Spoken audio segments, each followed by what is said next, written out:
Good afternoon, everybody, and thank you for being here. You know, this dress of mine, which I realized is matching so much with the TED, was not planned. And I'm going to tell you a lot of stories.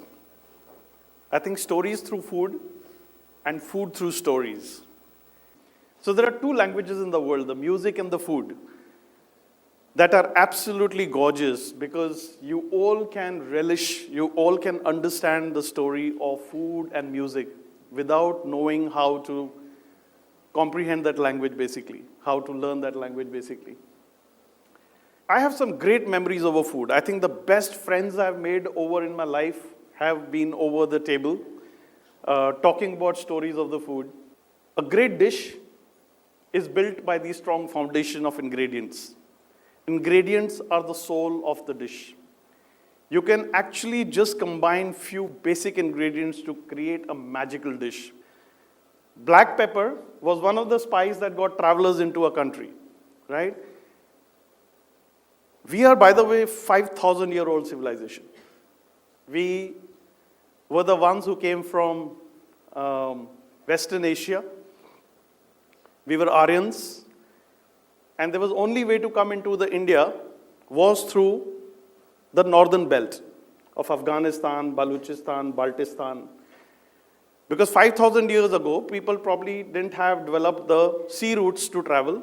And another part of India was completely or still covered with the Himalayas.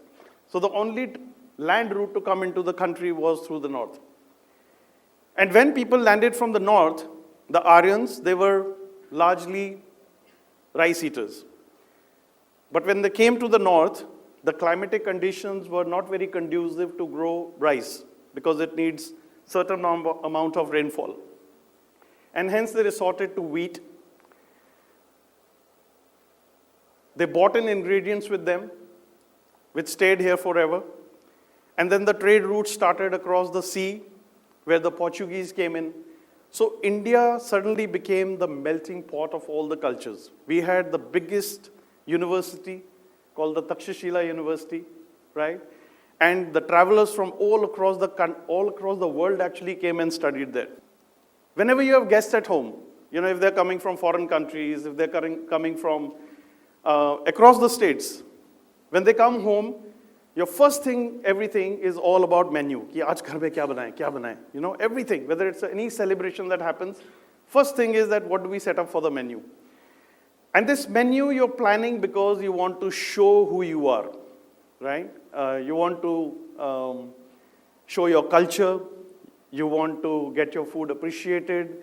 You want to tell the people about the stories of your culinary, gastronomic treasures that you have in your place.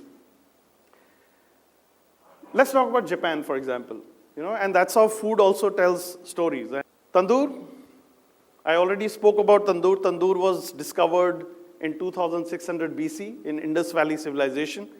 There were remains found in Kalibangan, areas of Harappa and Mohenjo-daro.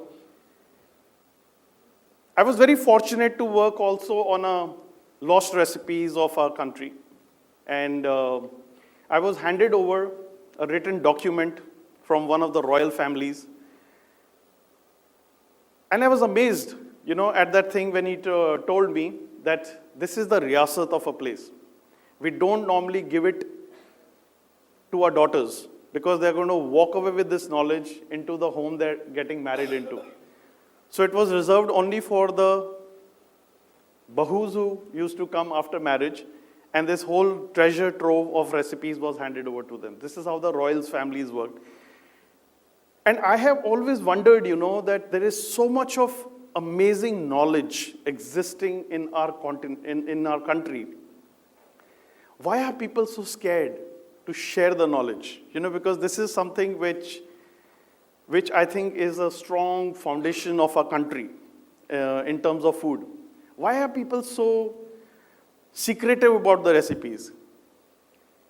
When I was training, in my early years, it was so difficult, you know, to get the recipes from these master chefs. Very, very difficult. And I was researching. I said, where did this come from?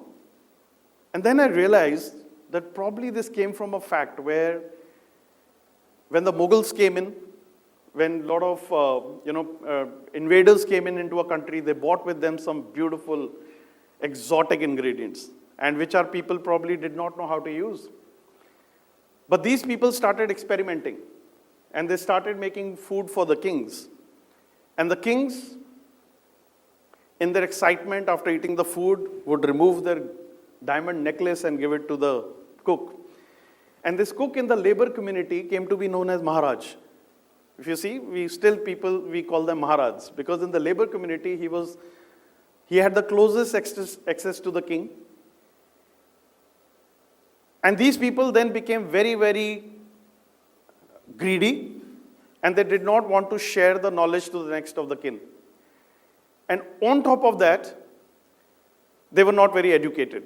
They did not know how to read and write.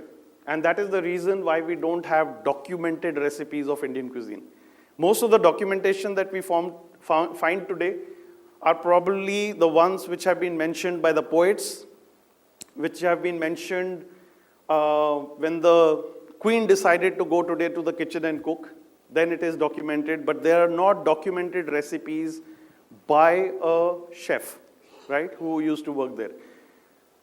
There were definitely records of Ayurvedic food, which started and which was the base of our Indian cooking, but somehow we lost that knowledge over a period of time, because this was one of the professions that was not considered a very, very noble profession by the people, right? It's suddenly just come out now that, everybody wants to become a chef. But it was not the profession that was really popularized. Food connects back to our roots. And that is how we have to understand that, how do we read more? How do we research more? How do we document recipes? So those were the times when chefs were not educated, and today we have people studying culinary arts. I would just request every student to, document the recipes around. If you have still your grandmoms alive, take down the recipes of that pickles, take down the recipes of that snacks, and, we can all start working together to create this wonderful book for the Indian cuisine. I'll give you a small example of this 100-year-old pot, which belongs to my grandmother, and my mother had it, and I bought it. Actually, I didn't, I just bought it from her, and I said, I'm going to keep this, because I'm your son, and I'm also a chef.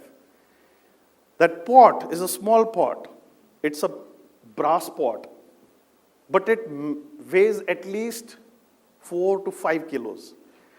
It's got a heavy base, and it probably had mud around it because it was cooked on chula, on the wood fire, and the thing is still sticking to it, no matter how much I wash, but that mud which has stuck almost like a cement on the base reminds of that 100 year of cooking techniques.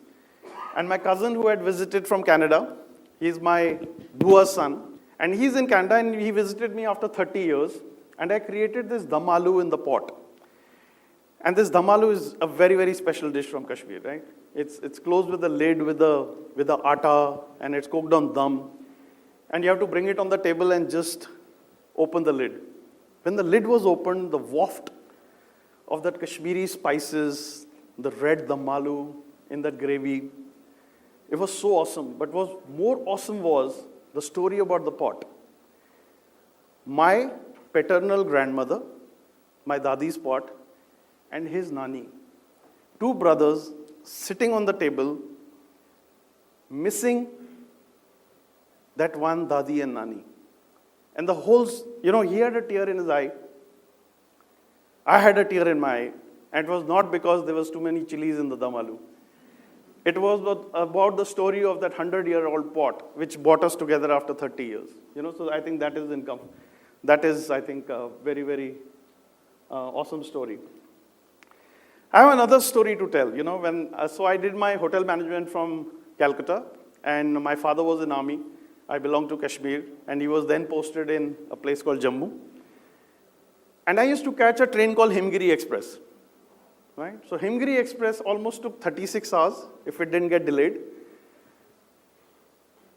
And this I'm talking about in 1990s.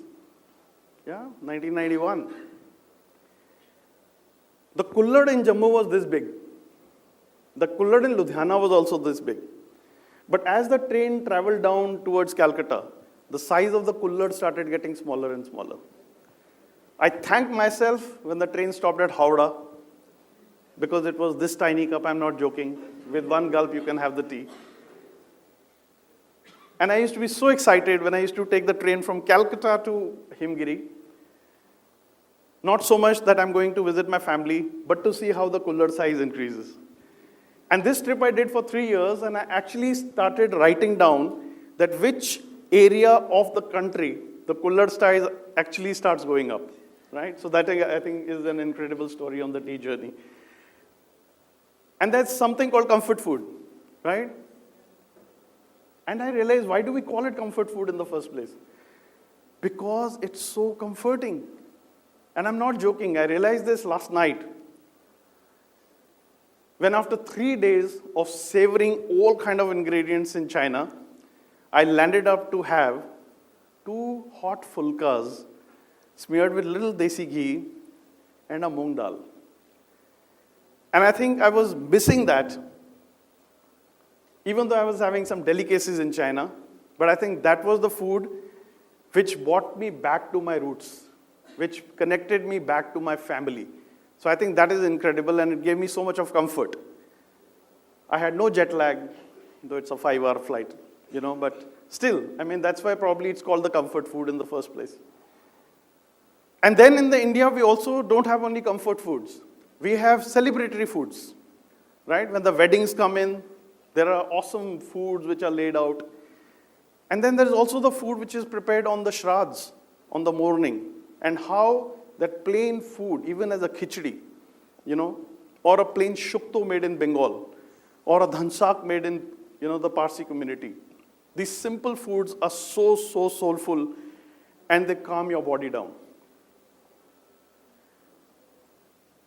During the COVID times, what we saw the most on social media was the food. Everybody was making recipes. Everybody was posting, and some of them have opened their iCloud kitchens now. Some of them have become big influencers today. Everybody wanted to know the best kada you are making. The grandmoms came on the screen and said, this is what we used to do. And suddenly, overnight, things became famous. And I can't tell you how much recipes I myself have collected from these COVID times, sitting at home, scrolling through the media, and just collecting these recipes. But what did it say? Even during those times when we were all cooking today, we spent so much of time with our families. That food was the center point. For one, we were all happy because we all sat on the table from breakfast, lunch, and dinner, sharing stories on the same table. So, we all understood we are in it together, as a family, as a community. So I think that is something great which I think a food can do. So like I said, please, that's my request to the educated students who are learning culinary arts, and even the chefs, try documenting the recipes. Experiment, please experiment. Because, I don't believe in a food when you say it's authentic. Say traditional, I understand. Authentic is only where the God himself landed down with the recipe and said, here is how you cook it, That becomes very authentic. But I think food is all about discovering ingredients. And trust me, even spending 32 years in hospitality industry, I still discover new ingredients. There are, as per the research, there are 30,000 ingredients all across the world. And we use only 10% of them in our cooking worldwide. 10%. Imagine the rest of 90%, how much is there to explore still? Food has the power to bring us together.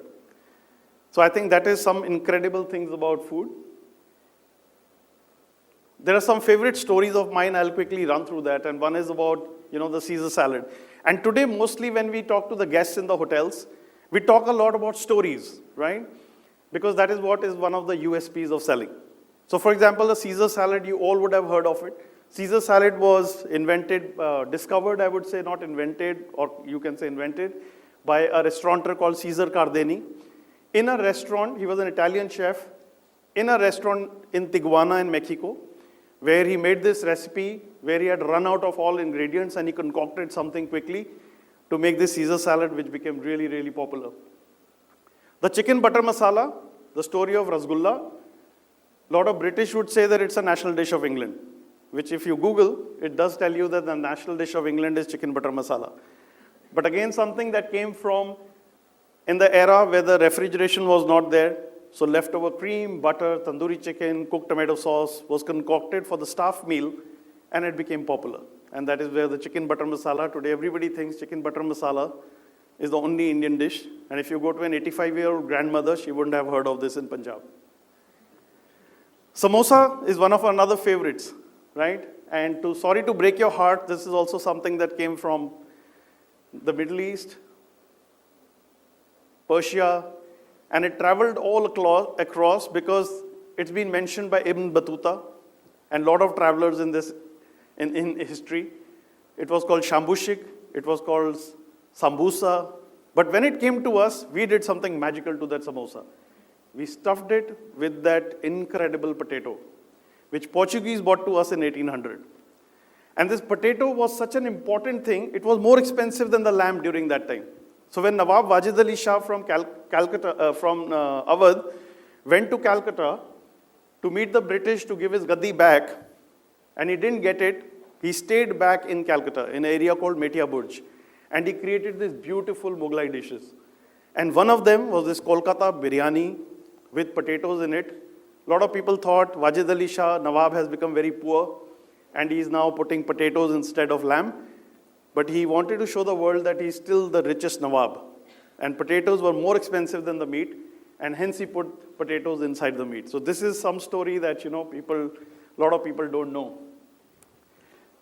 And same shapes of pasta. There are some incredible stories around shapes of pasta. My favorite ones are tortellini, which is the belly button of goddess of Venus.